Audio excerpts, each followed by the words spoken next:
J is J in English, but in French it's J. So since... Yeah. OK. Alors, Madame Burke, vous pouvez procéder à l'appel pour le vote, s'il vous plaît? Est-ce que... Passe au vote? Oui, oui. Yeah. Oui. Do you want to go ahead? Yeah. Okay. Est-ce que c'est unanime? Je pense que c'est unanime. Yeah. Is it unanimous? Is it? Monsieur Moss, you didn't ask for the vote? No? OK. Alors, c'est unanime. All right, so it's unanimous. Oui, l'amendement de M. White est donc accepté à l'unanimité. Unanimously. And now? Va? All good. And then now, let's move to the proposed amendments. Amendments moved by Mr. Varani. One at a time, please. Yes. Yes, one at a time. So two of them really... Exact same sentiment, so I'll start with that because it's perhaps the easiest. So in paragraphs D and E, there is effectively the exact same language. And what I'm proposing is that we strike the language in paragraph D that reads, including the analysis relied upon by the Minister of Justice in discharging his responsibilities under Section 4.1 of the Department of Justice Act. And in paragraph E, I'm suggesting striking the exact same language where it says, including the analysis relied upon by the Minister of Justice in discharging his responsibilities under Section 4.1 of the Department of Justice Act. And the basis for that is that that kind of analysis is part of the legal advice that would have been provided to the Minister of Justice, and as such would fall under the well-entrenched principle of solicitor-client privilege. Madame Burke. Ah, oui, oui, oui, OK. Oui, donc, Monsieur White, oui. Mr. Wright and then Mr. Green.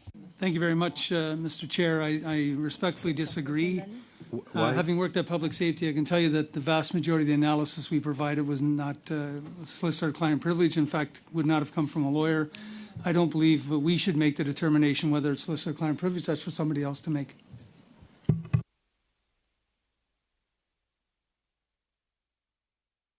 Green. Mr. Green. Thank you, Mr. Chair. I've been sitting on this for quite some time, and we've heard in the opening remarks of Mr. Nakfi this notion, as stated as fact, that this idea of Crown privilege in cabinet confidence is sacrosanct and supersedes the will of Parliament. And I think the references were into his experience as a lawyer, but I would like to put before this committee, and I'm going to ask for your graces in doing this, a compelling argument to the contrary. And I reference the powers to summon persons, papers, and records has been delegated to standing committees by the Canadian House of Commons under Standing Order 108.1 and by the Senate under Rule 91. Diane Davidson, General Legal Counsel for the House of Commons, has stated, the extensive powers that a parliamentary committee enjoys are not commonly understood and therefore, at times, not properly respected. That this may be due in part to an understatement. Consider for a moment the powers of standing committees as set out in Rule 91 of the Senate Rules and Standing Order 108.1 of the House of Commons. These include the innocuously stated authority to send for persons, papers, and records. No distinctions are made between the different types of documents or categories of witnesses. The very simplicity of the words granted by this authority would appear to belie the strength of the power thereby delegated. And when coupled with the rights of a committee as enjoyed as a constituent part of Parliament, these are very powerful indeed.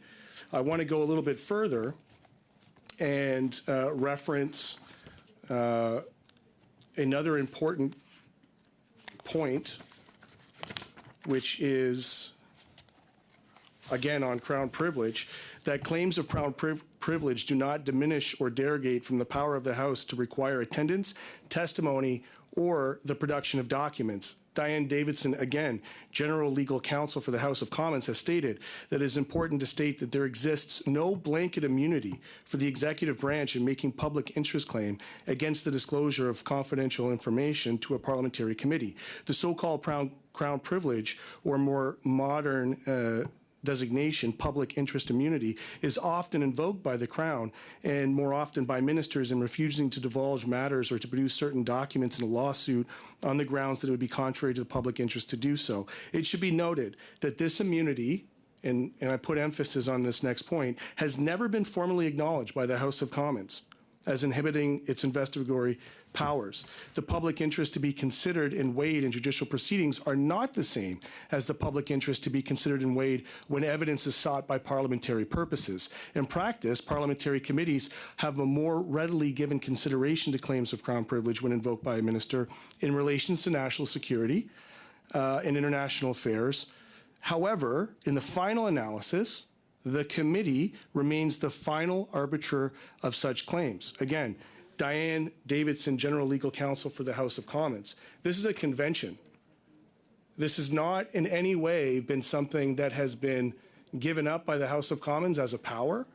And I think that by framing this in the way in which it has been framed in the opening comments of Mr. Varani, it in fact undermines our power as the Grand Inquisitor of the nation. And we see this time and time again. And it's, you know, there are multiple lists. I heard that he framed it as it being one of the foundational principles of the Westminster system. If he would wish to continue down that road, I have examples from many other jurisdictions where this has been defeated in its very notion from every Westminster system. And I'm happy to state that should he have questions on those matters. But, you know, I'm not clear there's going to be a committee in my time on Parliament that's more important than the one that's before us.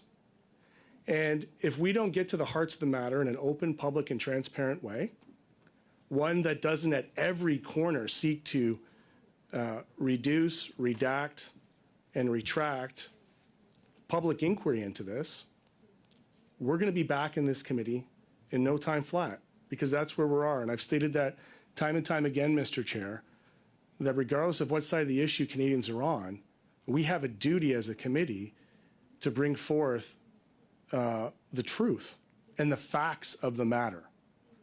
The challenge that we have, and I think the imbalance that this committee has, despite I think its very wise constitution of senators and party members, is that only one side has access to the facts. As somebody who supported it, I want to be able to go back to my constituents with the facts of the matter as presented in an evidence-based way that support the decision I made. I'm also prepared, Mr. Chair, that if the facts bear out that a mistake was made, then I think our responsibility as a committee is to provide recommendations back to the House of Commons and the Senate and Parliament that will ensure this doesn't happen again. So, you know, I don't want to allow the conversation around the table to continue to mislead Canadians on the power of this committee, or perhaps underestimate it or understate it in a way that isn't actually true to the jurisprudence of the House of Commons. Thank you. Merci, Monsieur Green. Thank you, Mr. Green. On my list, I have Mr. Motz.